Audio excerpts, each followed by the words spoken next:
What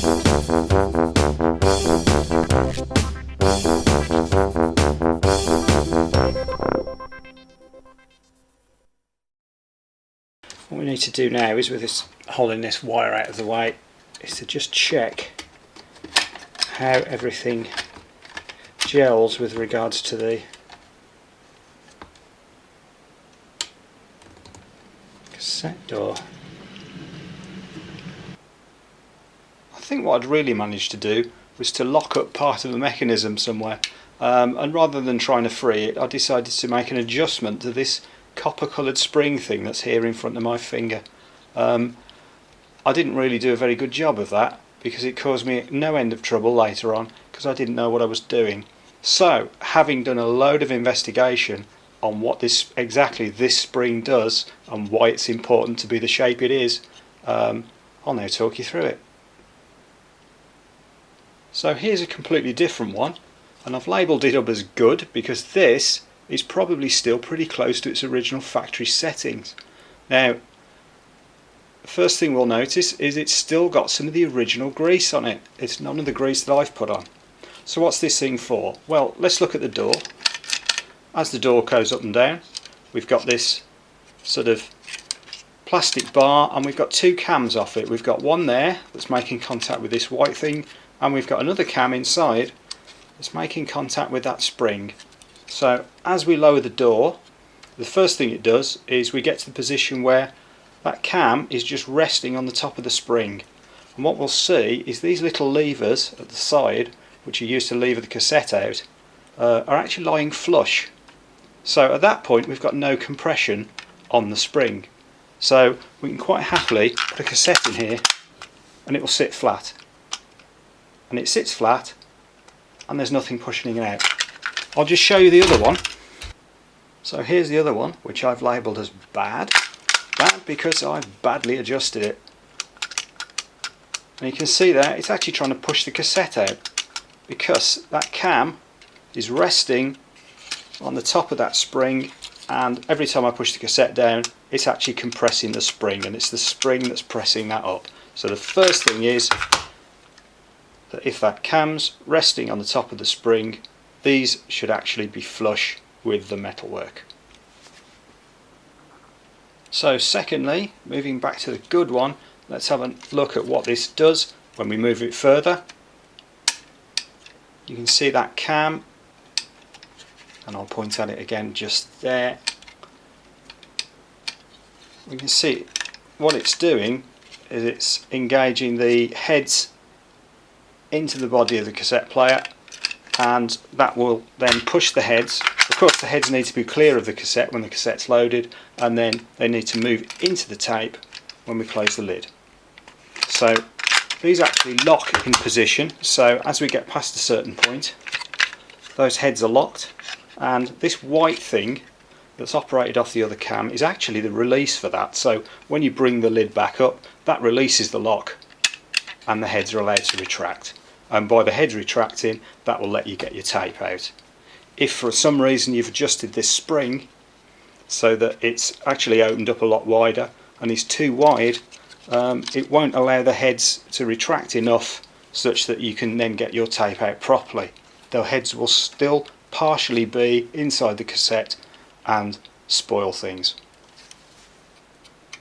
And yes, the reverse is also true. So if we've bent that spring and compressed it too much, then by the time the cam hits that corner and it's got the full extent of how much it can actually push heads into position, if it hasn't pushed them to the position where they're actually locked, they'll start to spring back. And I can sort of simulate that by holding that release. So we'll see that as I continue to close the door, the heads actually move back slightly because they're now resting against that cam. So instead of being locked forward, where they'd be nice and clear of that cam, they're actually now pushing against it. And as these heads slide forward, I actually engage a switch as well. There's a switch under here, so if they don't move forward enough, there's a pretty good chance that they won't actually keep the power on. So you might get to the point where you actually shut the door, and as you get past here, all of a sudden the power goes off because it's retracted the head slightly. So having that spring too compressed is a bad idea. Having it too far open is a bad idea. And I decided it'd be worthwhile for me to just make a few diagrams, so if I ever have to set one of these things up again, I'll know the sort of ballpark I'm aiming for. So that's my diagram with the door fully open. You'll notice that the cam here is aligned at an angle that's slightly up above the angle of the top of the spring. If you're wondering what that line is there, that is the metalwork that the whole thing's suspended by.